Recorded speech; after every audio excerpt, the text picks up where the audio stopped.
What's going on, Jerome's? Now that Justin friggin' Jefferson's got paid, the highest paid non-quarterback in NFL history in terms of average per season and guarantee, rightfully so, worth every single penny.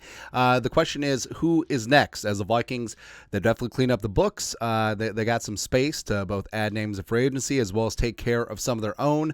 And the name that is on the top of the list is Christian Darrisaw. That's right, the pride of Virginia Tech, the left tackle with everything, man. So he's got the size, he's got power, he's got speed, he's got great demeanor, and he has the potential to be the best left tackle in the league. And we say potential because, knocking on all the wood, he's got to stay healthy.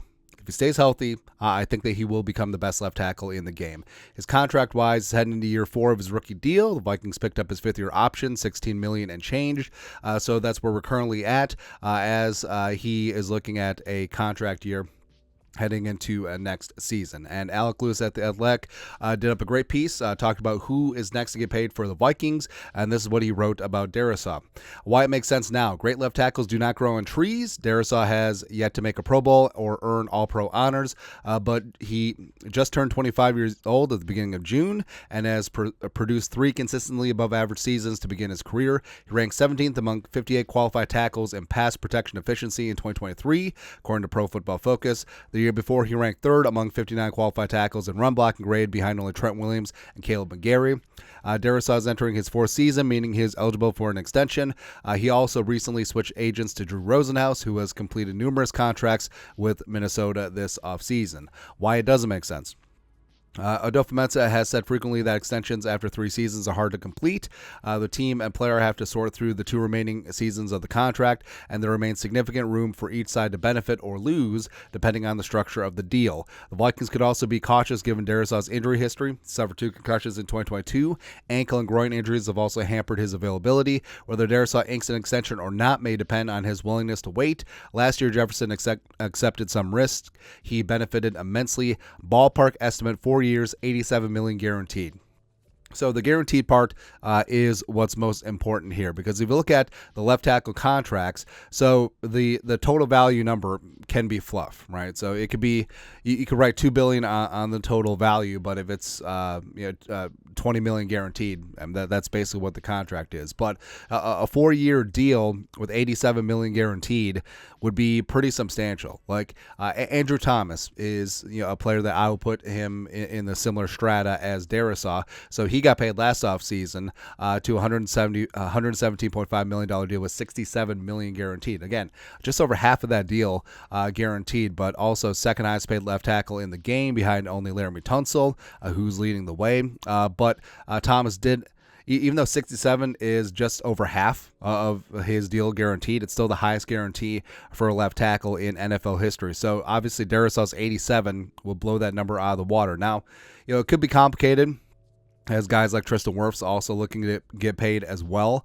So that could be a notch and benchmark on the left tackle contracts. But so if the estimate is 4 years, $87 million guaranteed, it could easily be a 4-year, $100 million deal plus. So it would put Darrisaw on top of the heap in terms of average per season as well as total guaranteed. Now, with Jefferson, it's easy to see why he was paid number one, both as a receiver and a non-quarterback. But left tackle, as of right now, Darrisaw's resume is good, but it's not number one money like we're talking about. But that is the nature of the leapfrogging beast, where it comes to who gets paid the most, whoever is up next to get paid generally. Now, Darrisaw, for me, I think he's the bee's knees. I think that he's the Vikings' future left tackle. I think that he is fantastic, man. He's only 25 years young, first-round pick in 2021, 90.4 PFF grade, which was second in the NFL in 2022, behind only Trent Williams. Maybe you heard of him. Last year, an 85.3 PFF pass blocking grade, which is 3rd in the NFL amongst left tackles. They picked up his 5th-year option, but health has been an issue. He's missed 10 out of a possible 52 games. And the best ability is availability, and he hasn't necessarily had that. He has yet to play a full 16 or 17 game season throughout his career. But I think there's a couple outcomes here. Number one, I think it's unlikely, but it's possible that there could be a small extension before the season. Like Lewis said, Kwesi says that if there's multiple years left on the deal, that does complicate things. That does muddy the water because it is a deadline-driven league, and generally it's tough to forecast out a multi-year extension when you already have 2 years left on that deal. But I think that Darrisaw could want to lock things in, but he would have to settle for a smaller contract, both in terms of probably years, total value, and definitely guarantees. So he could be looking at something like Cam Robinson got from the Jaguars, a $33 million guaranteed deal over 3 seasons. So the 3-year $52.75 whatever $1 million deal with 33 guaranteed. Or Orlando Brown Jr.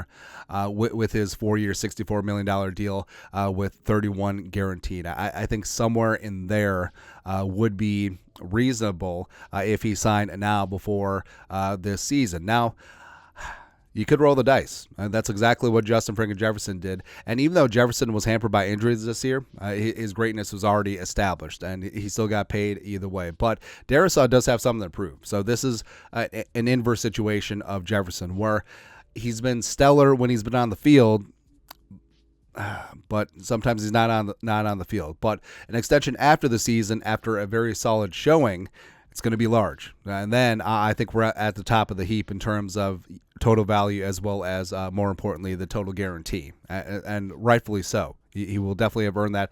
If he stays fully healthy, if he is in the top 3 to 4 in terms of metrics at the left tackle position, which we know that he's capable of, if there's a Pro Bowl or an All-Pro in there, yes, got to pay him. Or maybe results are inconclusive. Like maybe he plays a full season, but he's slightly above average, or maybe he has another injury issue, and then they play out the 5th-year option and see what happens. All right, so they're already on the hook for that $16 million, which is fully guaranteed for next year, and then they see what happens after that. Or maybe it's inconclusive after 2025. Maybe Darrisaw is still above average. Maybe there's still issues. Maybe that both sides can't agree on a long-term number. So then, all of a sudden, you're playing that franchise tag game in 2026 and beyond. So, I mean, either way, the Vikings have ways to keep Darrisaw in the fold, but I think the most likely outcome is that the Vikings and Darrisaw will let things ride this season and see what happens. And Darrisaw, like I said, he has the potential to be the best left tackle in the game. Just got to stay healthy, got to put a full season together and be consistent.